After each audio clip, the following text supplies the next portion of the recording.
Destruction of works of creation and its consequences.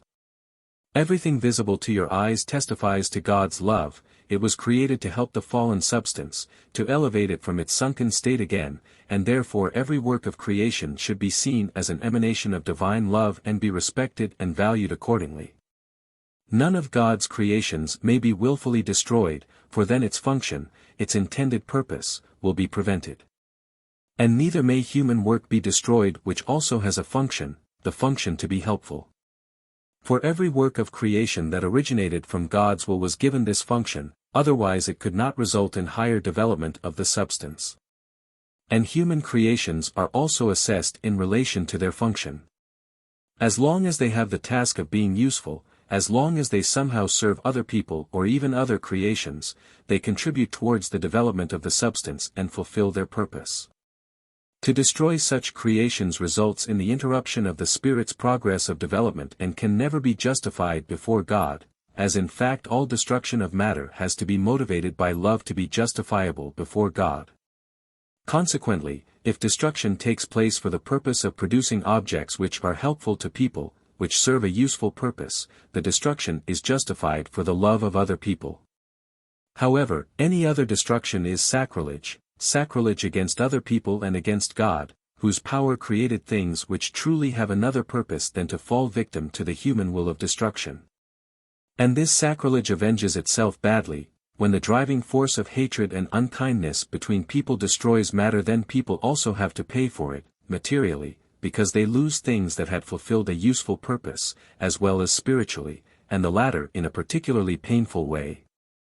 Because spirit has been freed against its will and before its time, and this spirit disturbs all substances in its environment but especially the human being by permanently appearing before his soul's eyes, that is, by constantly occupying his thoughts with the lost objects.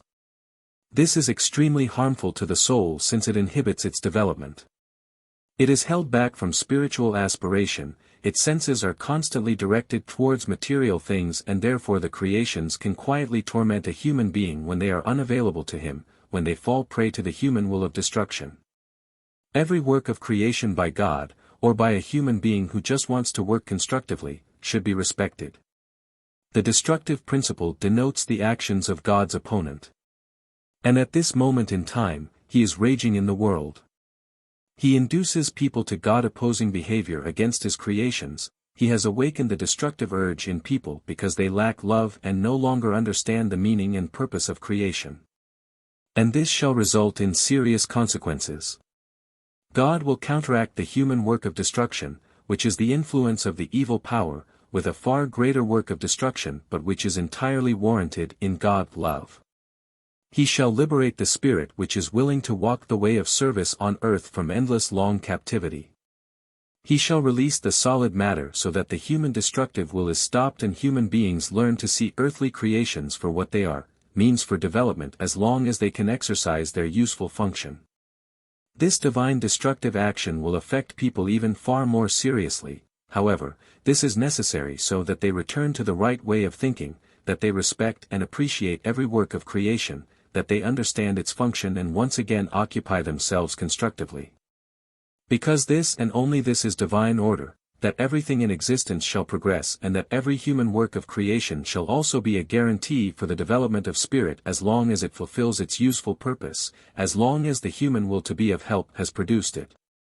Amen.